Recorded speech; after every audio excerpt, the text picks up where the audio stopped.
दोस्तों एक बार फिर से स्वागत है आपका पढ़ो ऑनलाइन के प्लेटफॉर्म पे। जैसा कि आपको पता है कि मैथ में 100 लाने का अभियान हम शुरू कर चुके हैं और दोस्तों इसी को आगे बढ़ाते हुए हम आपके लिए इसका चौथा लेक्चर लेकर आ गए हैं। आपसे रिक्वेस्ट है कि आप हमारे साथ जुड़िए और हम जितने भी लेक्चर लेकर आ रहे हैं उसको देखिए। दोस्तों आपको बता दें कि मेरा खुद मैथ में 100 आया है, इसलिए हम आपको अपना संपूर्ण रणनीति बता दिए हैं।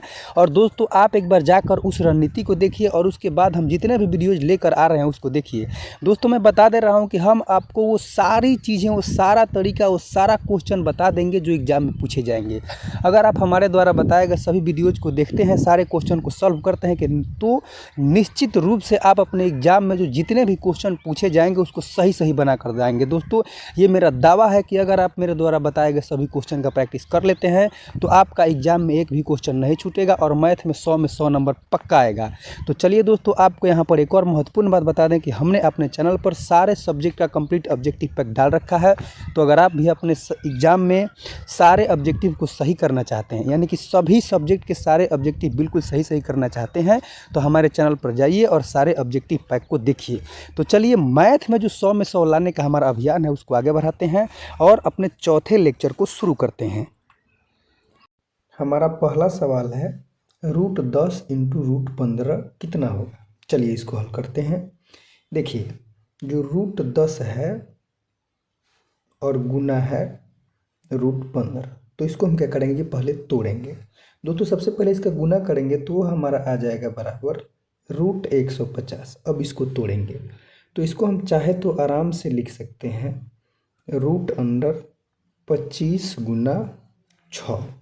तो जब हम इसको ऐसे लिख देंगे तो 25 का वर्गमूल तो 5 हो जाएगा, तो ये हमारा हो जाएगा 5√6। तो इसका सही जवाब क्या आ जाएगा? ऑप्शन नंबर ए 5√6 सही होगा।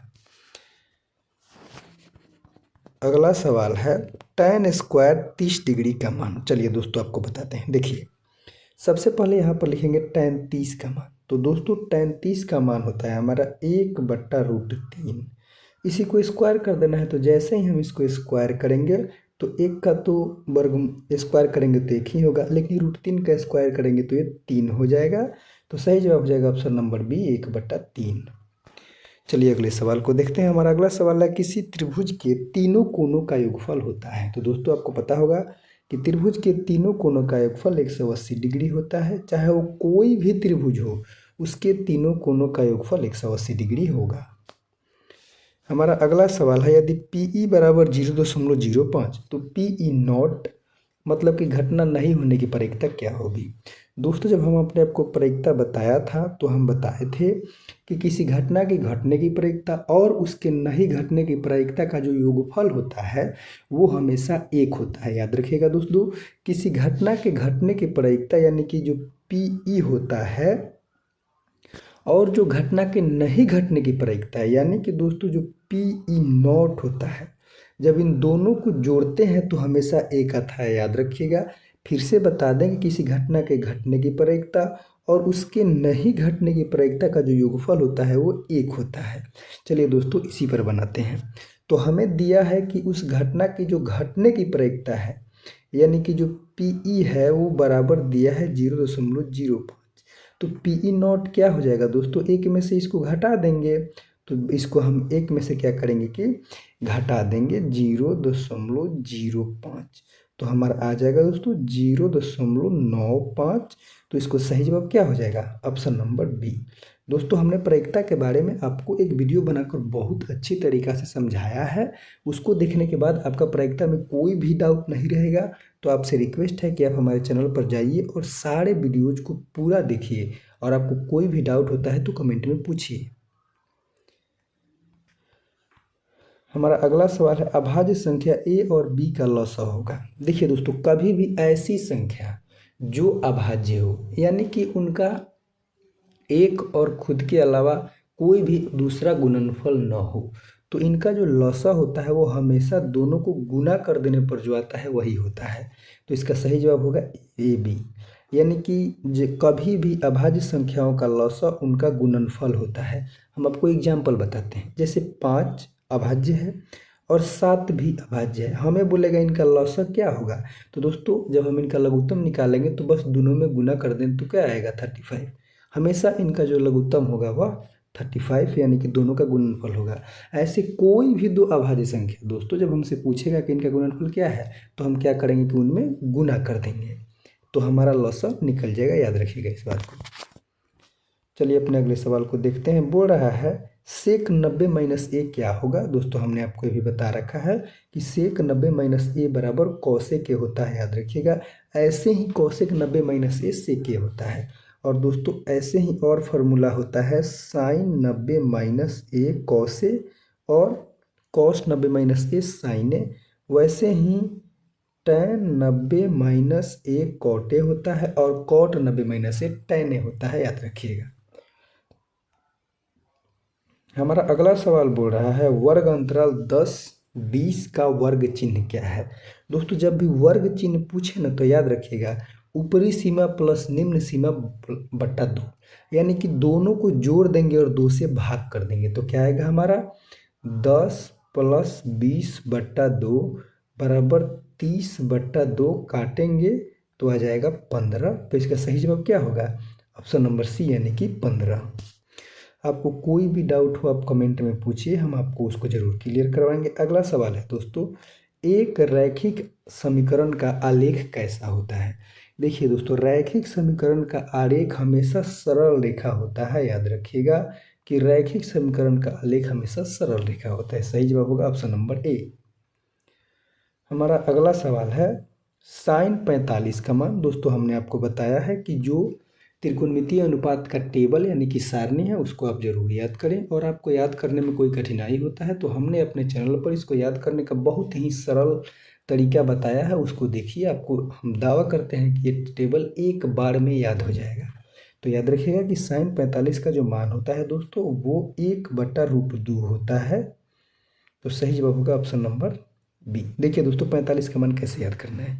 1/2 साइन 45 का कॉस 45 का भी यही होगा। फिर tan 45 और कॉट 45 का मान 1 होता है। ठीक है। उसके बाद सेक 45 और कोसेक 45 का मान क्या होता है? √2। फिर से देखिए 1/√2 होता है साइन 45 और कॉस 45। tan 45 और कॉट 45 का केवल 1 और सेक 45 और कोसेक 45 का होता है √2। तो अभी आपको याद हो गया। चलिए अपने अगले सवाल को देखते हैं। बोल रहा है बहुपद x² - 9 के शून्य। तो चलिए दोस्तों इसको निकाल लेते हैं। देखिए शून्य को निकालना है तो x² - 9 को हम 0 के बराबर करेंगे। उसके बाद x² बराबर -9 इधर आएगा दोस्तों तो +9 हो जाएगा। उसके बाद हमारा x बराबर आ जाएगा √9। तो दोस्तों x बराबर आ जाएगा कोई भी चीज़ जब रूट से निकलता है तो प्लस माइनस दोनों में होता है, तो हो जाएगा +-3। तो हमारा सही जवाब क्या हो जाएगा? +3 और -3 है ऑप्शन नंबर ए में। तो सही जवाब होगा हमारा ऑप्शन नंबर ए। कोई भी डाउट हो दोस्तों आप कमेंट में पूछिए, हम आपको जरूर बताएंगे। अगला सवाल है दो परिमेय संख्याओं का गुणनफल हमेशा होता है। देखिए दोस्तों हमेशा दो परिमेय संख्या का गुणनफल परिमेय ही होगा। याद रखिएगा सही जवाब होगा ऑप्शन नंबर ए। आप किसी भी दो परिमेय संख्या का गुना कीजिए वो निश्चित रूप से परिमेय होगा। जैसे 2 × 3 क्या आएगा? 6। ये भी परिमेय, ये भी परिमेय और ये भी परिमेय।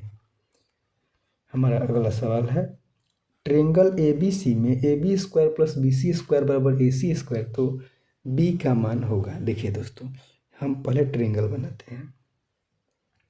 आपको पता है कि किसी भी ट्रेंगल में जब AB² मान लीजिए A है, B है, C है, तो दोस्तों AB² + BC² = AC²। मान मतलब निश्चित रूप से वह एक जो समकोण त्रिभुज होता है वही होगा, और जो AC² है वो सबसे बड़ा यानी कि कर्ण होगा। तो ये हो गया हमारा AC। उसके बाद बोल रहा है AB² यानी कि इसका स्क्वायर प्लस इसका स्क्वायर बराबर ये स्क्वायर, मतलब कि समकोण त्रिभुज होगा। तो दोस्तों निश्चित रूप से जो इसमें कोण B होगा ना यह 90 डिग्री होगा, क्योंकि यह एक समकोण त्रिभुज है। क्योंकि इसमें दिया है कर्ण स्क्वायर बराबर लंब स्क्वायर प्लस आधार स्क्वायर, और जब कर्ण स्क्वायर बराबर लंब स्क्वायर प्लस आधार स्क्वायर होगा तो जो इसका ये बी कोण होगा ना ये निश्चित रूप से 90 डिग्री होगा, तभी जाकर यह समकोण त्रिभुज होगा। तो सही जवाब हो जाएगा ऑप्शन नंबर सी। चलिए अपने अगले सवाल को देखते हैं। बोल रहा है वृत्त की परिधि और व्यास का अनुपात। तो चलिए दोस्तों आपको अभी निकाल के दिखाते हैं। देखिए इसीलिए हम बताते हैं कि आप फार्मूला को जरूर रट जाइए दोस्तों। इसीलिए हमने अपने चैनल पर मैट्रिक का जितना भी फार्मूला है सबको अच्छी तरीक़ा से समझा के याद कराया है। आप उसको देखिए और याद कीजिए और एक जगह लिख कर आप जहाँ पढ़ते हैं वहाँ पे चिपका दीजिए, ताकि आप वहाँ जब भी जाए तो आपका ध्यान पढ़ते रहे और आपको याद रहे। देखिए वृत्त का परिधि होता है 2πr और बोल रहा है परिधि और व्यास का अनुपात। देखिए दोस्तों, और वृत्त का व्यास क्या होता है 2r। दोस्तों हमारा r से r कट जाएगा, 2 से 2 कट जाएगा, तो क्या आया हमारा पाई अनुपात a। किस में है, ऑप्शन नंबर ए, तो हमारा यही सही हो जाएगा। अगला सवाल बोल रहा है x² - 3x - 4 का एक शून्यक। देखिए दोस्तों, जब एक शून्यक हमें निकालने के लिए बोलेगा तो हम टक से निकालेंगे। सबसे आसान उपाय है दोस्तों कि जो ऑप्शन दिया है ना उसका मान इसमें भरिए, और जिसका मान भरने पर ये 0 आ जाएगा ना वही इसका शून्यक होगा। देखिए 2 भरेंगे तो 2 दूनी का 4, 4 में से 4 खत्म होगा तो फिर 2 3 6 बच जाएगा। जैसे देखिए कैसे, इसमें अगर 2 भरेंगे तो हमारा आएगा 2 का स्क्वायर - 3 गुना 2 - 4। तो हमारा दोस्तों 2 दूनी का 4, 4 ये तो कर देगा लेकिन ये बच जाएगा। अब 4 भरते हैं। देखिए 4 भरेंगे तो आएगा 4 का स्क्वायर - 3 गुना 4 - 4। ठीक है, तो 4 का स्क्वायर 4 चौका 16, तो 16 -3 चौका 12 -4। देखिए दोस्तों, तो 16 प्लस और 16 माइनस तो कर जाएगा, यानी कि ये 0 आ जा रहा है। तो हमारा सही जवाब आ जाएगा ऑप्शन नंबर बी। जब भी आपसे एक शून्यक पूछे तो ऑप्शन को भरिए, जिसको भरने पे 0 आ जाएगा वही उसका आंसर होगा। चलिए अगले सवाल को देखते हैं। बोल रहा है कॉट ए किसके बराबर है। देखिए दोस्तों, तो कॉट ए बराबर होता है कॉस ए बट्टा साइन ए। याद रखिएगा, कॉट ए बराबर कॉस ए बट्टा साइन ए। सही जवाब हो जाएगा ऑप्शन नंबर बी। यही आपसे पूछता tan ए बराबर, तो tan क्या होता है, ठीक इसके उल्टा होता है। तो tan ए बराबर हमारा हो जाता tan ए बराबर साइन ए बट्टा कॉस ए। याद रखिएगा दोस्तों। तो आप केवल इस फार्मूला से जितना भी फार्मूला होगा या इसको कितना बार उलट पुलट के पूछेगा तो बता दीजिए, याद रखिएगा इसको। चलिए हमारा अगला सवाल है किसी पासे को फेंकने पर सम संख्या आने की प्रायिकता। चलिए बढ़िया से समझाते हैं। अब देखिएगा, जब भी हम किसी पासा को फेंकेंगे दोस्तों तो क्या आ सकता है। हम आपको बताए हैं कि पासा जो होता है लूडो का गोटी होता है, तो उसको फेंकेंगे तो क्या क्या आ सकता है, पहले उसको लिखते हैं। तो हमारा एक आ सकता है 2 3 4 5 6, यही आ सकता है, इसके अलावा कुछ नहीं आ सकता है। अब बोल रहा है कि सम संख्या आने की प्रायिकता। तो सम संख्या कौन कौन है, 2 है, 4 है और 6 है। हमने आपको बताया था प्रायिकता निकालने के लिए जितना नंबर होता है उसको नीचे लिखते हैं। टोटल कितना नंबर है, 6 है, तो 6 को नीचे रखें। सम संख्या आने की प्रायिकता, तो सम संख्या कितना है, 3 है, तो 3 को ऊपर रखेंगे। अब बस इसको काटेंगे तो क्या आ जाएगा हमारा 1/2। तो सही जवाब क्या होगा, ऑप्शन नंबर ए, यानी कि 1/2। अगला सवाल है समांतर श्रेणी का प्रथम 10 पदों का योगफल। देखिए दोस्तों, हमें एसएन निकालना है। एसएन का फॉर्मूला आपको पता होगा, n/2 × 2a + n-1 × d। चलिए दोस्तों इसी पे बनाते हैं। देखिए n का मान हमें दिया है 10, क्योंकि 10 पद तक पूछ रहा है। a का मान दोस्तों 2 हमें दिख रहा है। d निकालने के लिए क्या करते हैं कि दूसरा में से पहला पद घटाते हैं, तो 7 में से 2 घटाएंगे तो 5 आएगा। चलिए भरते हैं। n का मान दिया है 10/2। 2a का मान है दोस्तों 2 प्लस n का मान हमें 10 पता है, माइनस क्या लिखेंगे, -1। d का मान दोस्तों 7 - 2 = 5। यहाँ 5 भर देंगे। अब देखिए काटेंगे तो 5 से कट जाएगा। इसके बाद 5, फिर हमारा हो जाएगा 4 प्लस 10 में से एक जाएगा 9, 9 में से 5 से गुना करेंगे दोस्तों तो हमारा आ जाएगा 45। फिर से देखिए 5 का 5, 2 दूनी के 4, 9 × 5 = 45। चलिए आगे बनाते हैं, थोड़ा सा मिटा लेते हैं।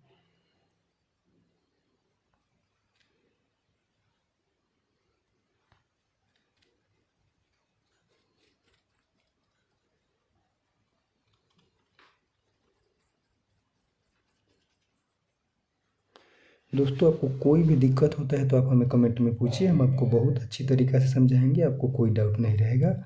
इसके बाद देखिए, अब हमारा इतना आ गया। अब यहाँ 5 का तो 5 रहेगा। उसके बाद 45 में 4 जोड़ेंगे तो 49 आएगा दोस्तों। बस इसी को गुना कर देंगे, आएगा 9 × 5 = 45 के 5। हाथ में 4, पंचों का 20 है, 4 24, यानी कि सही जवाब हो जाएगा हमारा ऑप्शन नंबर ए 245। चलिए इसी प्रकार से अपने अगले सवाल को देख लेते हैं। अगला सवाल है हमारा, बिंदु -6,8 की मूल बिंदु से दूरी है। चलिए दोस्तों आपको बताते हैं। देखिए, जब भी हमें दो बिंदुओं के बीच की दूरी निकालनी होती है तो हम क्या करते हैं, एक फार्मूला लगाते हैं, जो फार्मूला होता है √x2 - x1 का the whole square plus y2 - y1 का द होल स्क्वायर। देखिए, तो हमारा एक तो है मूल बिंदु और दूसरा है ये बिंदु। तो मूल बिंदु का नियम क्या होता है दोस्तों, 0 0, और इस बिंदु के बीच का दूरी निकालना है। चलिए रखते हैं। तो हम क्या करेंगे, सबसे पहले दोस्तों x2 का मान क्या है, -6 - 0 का स्क्वायर प्लस 8 - 0 का स्क्वायर, रूट है तो रूट। देखिए दोस्तों, 6 में से 0 जाएगा तो -6 ही रहेगा, स्क्वायर प्लस 8 का स्क्वायर रूट अंडर। अब देखिए बराबर हमारा हो जाएगा 36 प्लस 64 रूट अंडर। ये थोड़ा सा मिटाते हैं।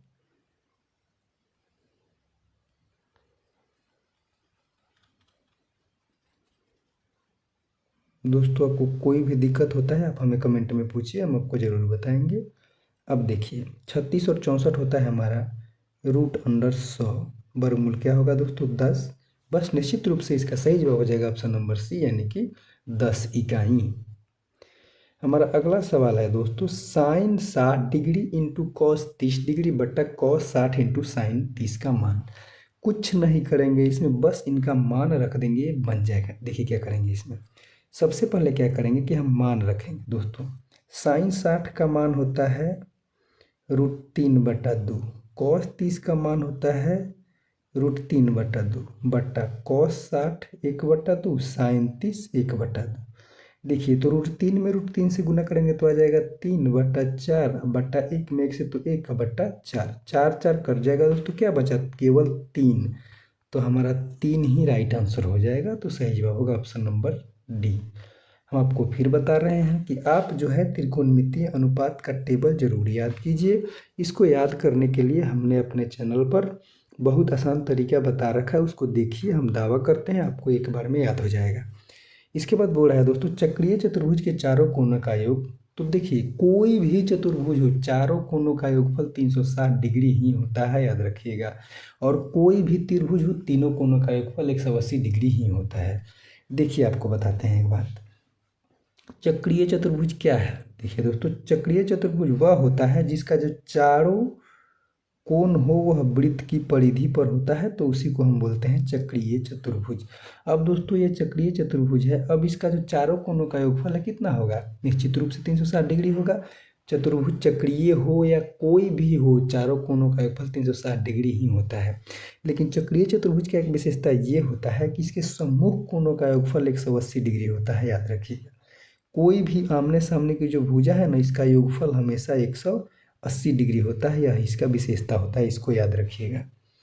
चलिए अपने अगले सवाल को देखते हैं। बोल रहा है, यदि किसी ऊर्ध्वाधर खंभे की ऊंचाई और उसकी छाया की लंबाई बराबर हो तो सूर्य का उन्नयन कोण होगा। देखिए दोस्तों, हम आपको फिगर बना के बताते हैं। देखिए मान लीजिए यह खंभा है और यह इसकी छाया है, ये दोनों बराबर है। मान लीजिए ई एक्स है तो ये भी एक्स ही होगा। अब देखिए हमें क्या करना है कि उस थीटा का मान या वह त्रिकोणमितीय अनुपात रखना है जिसमें हमारा, देखिए जब इसको त्रिभुज बनाएंगे तो उसका मान रखना है जिसमें लंब आए और आधार है। तो बताइए लंब और आधार किस में आता है, तो टैन और कॉट में आता है। तो चलिए टैन रखते हैं। मान लीजिए कि ये थीटा है, तो हमारा होगा टैन थीटा बराबर क्या होता है दोस्तों, लंब बटा आधार। क्या होता है, लंब बटा आधार। तो लंब एक्स है, आधार भी एक्स है, कटेगा तो एक आएगा। अब हमारा आ गया टैन थीटा बराबर 1। दोस्तों एक किसका मान होता है, टैन में, टैन थीटा बराबर टैन 45। टैन टैन कट जाएगा दोस्तों, थीटा बराबर कितना आ गया, 45 डिग्री। तो निश्चित रूप से दोस्तों जो कोण होगा वो 45 डिग्री का होगा। यानी कि जब भी कोई खंभा और उसकी छाया की लंबाई बराबर होगी तो जो उन्नयन कोण होगा वो 45 डिग्री होगा। चलिए अगले सवाल को देखते हैं। बोल रहा है रैखिक समीकरण युग्म x प्लस 3y माइनस 4 बराबर 0 और 2x माइनस 5y माइनस 1 बराबर 0 है। चलिए देखते हैं दोस्तों, इसमें हम क्या करेंगे कि a1 बट्टा a2 बराबर b1 बट्टा b2 बराबर c1 बट्टा c2 रख के देखेंगे। सबसे पहले a1 बट्टा a2 दोस्तों रखेंगे तो a1 का मान क्या है 1, a2 का मान है 2 तो 2 आ गया। अब देखिए b1 का मान है 3, b2 का मान है -5 तो माइनस ऊपर 5 6। तो दोस्तों हमारा यही आ गया a1 बट्टा a2 not equal to b1 बट्टा b2। मतलब इसका केवल और केवल एक हल है, और जब एक हल होता है तो जो समीकरण होता है वह अविरोधी होता है, याद रखिएगा दोस्तों। जब भी समीकरण विरोधी है मतलब उसका एक भी हल नहीं है, और उसका कंडीशन होता है a1 बट्टा a2 बराबर b1 बट्टा b2 not equal to c1 बट्टा c2। और यहाँ पर a1 बट्टा a2 not equal to b1 बट्टा b2 है, मतलब इसका एक हल है, तो ये अविरोधी होंगे, याद रखिएगा। सही जवाब होगा ऑप्शन नंबर बी। हमारा अगला सवाल है बहुलक का मान सामान्यतः वह मान होता है जिसकी बारंबारता कितनी होती है अधिकतम, यानी कि सर्वाधिक। सही जवाब होगा हमारा दोस्तों ऑप्शन नंबर बी। देखिए बहुलक का मतलब क्या है, देखिए मान लीजिए जैसे कुछ डाटा दिया है 1 2 3 2 0 2। तो दोस्तों बहुलक का मतलब होता है जो संख्या सबसे ज़्यादा बार आई है वही बहुलक है।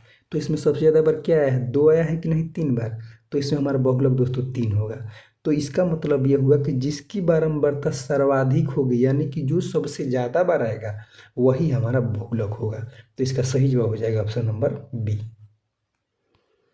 हमारा अगला सवाल है ट्रेंगल ABC समरूप ट्रेंगल PQR में angle A 47 degree, Q 73 degree, तो एंगल C होगा। देखिए आपको दिखाते हैं, यहाँ पर हम त्रिभुज बना ही लेते हैं। मान लीजिए है त्रिभुज ABC, फिर एक और है त्रिभुज PQR, और एक बात दिया है कि जो ABC है ना उस समरूप है PQR के। तो दोस्तों हमेशा याद रखिएगा जब त्रिभुज समरूप होती है ना तो उसके संगत कोण दोस्तों हमेशा बराबर होता है। याद रखिएगा संगत कोण हमेशा बराबर होते हैं।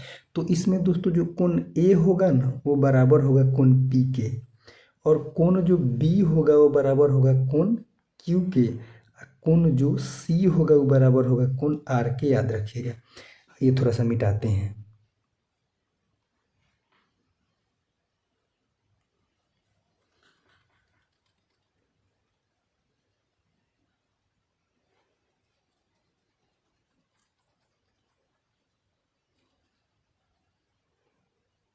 देखिए दोस्तों हमें क्या क्या दिया है पहले उसको लिखते हैं। अब हम तो पता चल गया कि कोण A कोण P के बराबर है, कोण B कोण Q के बराबर है, और कोण C कोण R के बराबर है। देखिए तो हमें दिया है कोण A बराबर 47 डिग्री, ठीक है, ये 47, तो कोण P भी 47 ही होगा। उसके बाद Q 73, दोस्तों ये 73 है तो निश्चित रूप से B भी 73 होगा। अब बोल रहा है कोण C का मान, तो हमारा ये हो गया 47 डिग्री, ये हो गया 73 डिग्री, तो C का मान निकालना है। देखिए दोस्तों किसी भी त्रिभुज में उसके तीनों कोणों का योगफल कितना होता है 180 डिग्री, अभी आपको बताए हैं। तो कोण A प्लस कोण B प्लस कोण C बराबर कितना होगा 180 डिग्री। अब मान रखिए कोण A का मान है 47, B का मान है दोस्तों 73, प्लस कोण C बराबर 180 डिग्री हमें नहीं पता है, ठीक है। अब 47 और 73 जोड़ेंगे तो आएगा दोस्तों 120 डिग्री, ठीक है, क्योंकि जोड़िए 3 7 10 के 0 हाथ में, 7 4 11 1 12 यानी कि 120 डिग्री। तो हमारा कोण C बराबर आ जाएगा 180 माइनस 120, तो कितना आ जाएगा 60 डिग्री। तो हमारा सही जवाब क्या होगा दोस्तों ऑप्शन नंबर बी, यानी कि कोण C 60 है। इसी प्रकार से जो कोण R है वो भी 60 ही होगा। चलिए अगले सवाल को देखते हैं। हमारा अगला सवाल है R त्रिज्या वाले अर्धगोले का कुल पृष्ठीय क्षेत्रफल होगा। देखिए दोस्तों गोला और अर्धगोला वाला जो कुल पृष्ठीय क्षेत्रफल होता है या अर्धपृष्ठीय, ये थोड़ा सा कंफ्यूज करता है, आपको समझाते हैं। देखिए जो अर्धगोला होता है ना, मान लीजिए कि एक अर्धगोला है, इसका जो कुल पृष्ठीय क्षेत्रफल होता है वो होता है 3 पाई R स्क्वायर। याद रखिएगा क्या होता है 3πr²। और इसका जो पार्श्व पृष्ठीय क्षेत्रफल होता है वो होता है 2πr², याद रखिए। यानी कि वक्र पृष्ठीय क्षेत्रफल 2πr² और कुल पृष्ठीय क्षेत्रफल 3πr² होता है।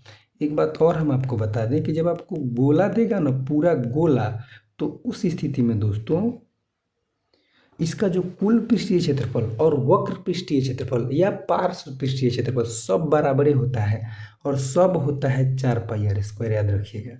लेकिन वही अर्धगोला कर देगा तो उसका वक्र पृष्ठीय क्षेत्रफल 2πr² और कुल पृष्ठीय क्षेत्रफल अर्धगोला का 3πr² होता है। दोस्तों ये क्वेश्चन कंफ्यूजिंग है, बार बार पूछता है, याद रखिएगा कि जब हमें गोला देगा तो उसका कुल पूछे, पार्श्व पूछे 4πr² ही होगा, लेकिन जब अर्धगोला कर देगा तो इसका पार्श्व पृष्ठीय क्षेत्रफल 2πr² जो होगा गोला के आधा, और कुल पृष्ठीय क्षेत्रफल इसका 3πr² होता है, याद रखिएगा। तो सही जवाब हो जाएगा ऑप्शन नंबर बी। हमारा अगला सवाल बोल रहा है √3 एक है। तो दोस्तों निश्चित रूप से जो √3 है यह एक अपरिमेय संख्या है और यह क्वेश्चन आपसे बार बार पूछा जाता है कि √3 एक अपरिमेय संख्या है, इसको प्रमाणित कीजिए। दोस्तों मैं फिर बता रहा हूँ, आपको कोई भी डाउट होता है आप हमसे कमेंट में पूछिए, हम आपको ज़रूर बताएंगे और बहुत अच्छा से बताएंगे। इसके बाद हमारा अगला सवाल बोल रहा है द्विघात बहुपद के शून्यक हैं। चलिए दोस्तों निकालते हैं, कुछ नहीं करना है, इसको पहले 0 के बराबर करेंगे। x² - 2 बराबर 0, 0 के बराबर इसलिए क्योंकि शून्यक यानी कि जीरोज ही पूछ रहा है। तो दोस्तों x² बराबर इधर आएगा, -2 इधर जाएगा तो +2 हो जाएगा। तो 2, अब x बराबर हो जाएगा √2। अब दोस्तों जो √2 है वर्गमूल इसका निकलेगा, तो बस शून्यक हो गया, x बराबर +-√2 यानी कि +√2 और -√2। सही जवाब हो जाएगा हमारा ऑप्शन नंबर बी। चलिए अपने अगले सवाल को देखते हैं। हमारा अगला सवाल है sin 59 डिग्री बट्टा cos 61 डिग्री का मान। दोस्तों हम आपको फिर बता दें कि हमने अपने चैनल पर पूरा मैट्रिक का फॉर्मूला अपलोड किया है, आप जाइए उसको देखिए, आपको तुरंत याद हो जाएगा। देखिए सबसे पहले जो दिया है उसको लिखते हैं, sin 59 डिग्री बट्टा cos 31 डिग्री। आपको बता दें कि sin 59 को हम चाहे तो cos 90 - 31 लिख सकते हैं। चलिए लिखते हैं। देखिए दोस्तों, तो हम इसको लिख सकते हैं, साइन है तो है, इसको चाहे तो लिख सकते हैं 90 - 31। तो दोस्तों 90 - 31 तो sin 59 होगा, तो ठीक है। अब बट्टा cos 31। आपको पता है कि sin 90 - थीटा cos थीटा होता है और cos 90 - थीटा sin थीटा होता है। तो sin 90 - 31 क्या हो जाएगा, cos 31। अब बट्टा पहले से क्या है, cos 31 कट जाएगा दोस्तों, तो हमारा आंसर क्या आ जाएगा 1। इस प्रकार इसका सही जवाब हो जाएगा ऑप्शन नंबर सी। चलिए अपने अगले सवाल को देखते हैं। बोल रहे दो प्रतिच्छेदी वृत्तों की उभयनिष्ठ स्पर्श रेखाओं की संख्या कितनी होगी। चलिए आपको बना के दिखाते हैं। मान लीजिए एक वृत्त यह है और प्रतिच्छेदी मतलब दोस्तों इसको छेदना चाहिए। तो दोस्तों इसकी उभयनिष्ठ स्पर्श रेखा देखिए, एक तो स्पर्श रेखा ये होगा और एक ये होगा। तो निश्चित रूप से दोस्तों याद रखिएगा, दो प्रतिच्छेदी वृत्तों की उभयनिष्ठ स्पर्श रेखाएं केवल 2 होती है। सही जवाब होगा ऑप्शन नंबर बी। देखिए दोस्तों, एक होता है दो स्पर्शी वृत्त, एक होता है प्रतिच्छेदी वृत्त। तो दोस्तों प्रतिच्छेदी वृत्त का मतलब होता है कि जो वृत्त होते हैं वो एक दूसरे को प्रतिच्छेद करते हैं। और पूछेगा कि दो प्रतिच्छेदी वृत्त एक दूसरे को कितने बिंदुओं पर काटते हैं, तो निश्चित रूप से दोस्तों 2 बिंदुओं पर। जैसे इसी में देखिए एक यहाँ पे कटा है और एक यहाँ पे कटा है। तो अब जब आपसे पूछेगा कि दो प्रतिच्छेदी वृत्तों में कितनी उभयनिष्ठ स्पर्श रेखा है, यानी कि वैसी स्पर्श रेखा तो दोनों को स्पर्श करे, तो कितनी होगी, मात्र 2, यानी कि पहला और दूसरा। अब देखिए आपको एक और चीज़ बहुत इंटरेस्टिंग है, बताते हैं, एग्जाम में पूछता है कि दो स्पर्शी वृत्तों में कितनी उभयनिष्ठ स्पर्श रेखाएं होती हैं। देखिए मान लीजिए एक वृत्त यह है और एक स्पर्शी, मतलब बस इसको स्पर्श करके जा रही है वृत्त। अब पूछेगा इनकी कितनी उभयनिष्ठ स्पर्श रेखाएं होती है। तो देखिए दिखाते हैं, एक हो गया ये एक हो गया ये, और दोस्तों एक हो गया ये, क्योंकि ये भी तो स्पर्शी ही है, यहाँ से जाएगी तो। दोस्तों थोड़ा सा इधर उधर हो रहा है, लेकिन आप समझिए जो हम बता रहे हैं। तो इस प्रकार से अगर आपसे क्वेश्चन पूछे कि दो प्रतिच्छेदों वृत्तों की उभयनिष्ठ स्पर्श रेखाएं, तो दो, लेकिन दो स्पर्शी वृत्तों की स्पर्श रेखाओं की संख्या कितनी होगी, तो निश्चित रूप से 3 होगी, याद रखिएगा। चलिए दोस्तों, आशा करता हूँ कि आप इसको समझ गए होंगे, पहला, दूसरा और ये तीसरा। आपको इसके बाद भी कोई डाउट होता है तो आप हमसे कमेंट में ज़रूर पूछिए। इसके बाद बोल रहा है बहुलक बराबर 3 गुना माध्यिका माइनस, देखिए दोस्तों बहुलक का फॉर्मूला होता है 3 गुना माध्यिका माइनस 2 गुना माध्य। सही जवाब होगा ऑप्शन नंबर ए, 3 गुना माध्यिका माइनस 2 गुना माध्य। दोस्तों इस फॉर्मूला पर भी डायरेक्ट क्वेश्चन एग्जाम में पूछा जाता है, याद रखिएगा। चलिए अपने अगले सवाल को देखते हैं। बोल रहा है वर्ग अंतराल ए बी का वर्ग चिन्ह क्या होगा। हमने आपको इसके पहले भी क्वेश्चन में बताया है कि जब आपसे वर्ग चिन्ह पूछे तो कुछ नहीं करना है, ऊपरी सीमा प्लस निम्न सीमा बटा 2 या निम्न सीमा प्लस ऊपरी सीमा बटा 2 कर देना है। तो इसमें क्या करेंगे, ए प्लस बी बटा 2, तो सही जवाब हो जाएगा हमारा ऑप्शन नंबर बी। चलिए अगले सवाल को देखते हैं दोस्तों।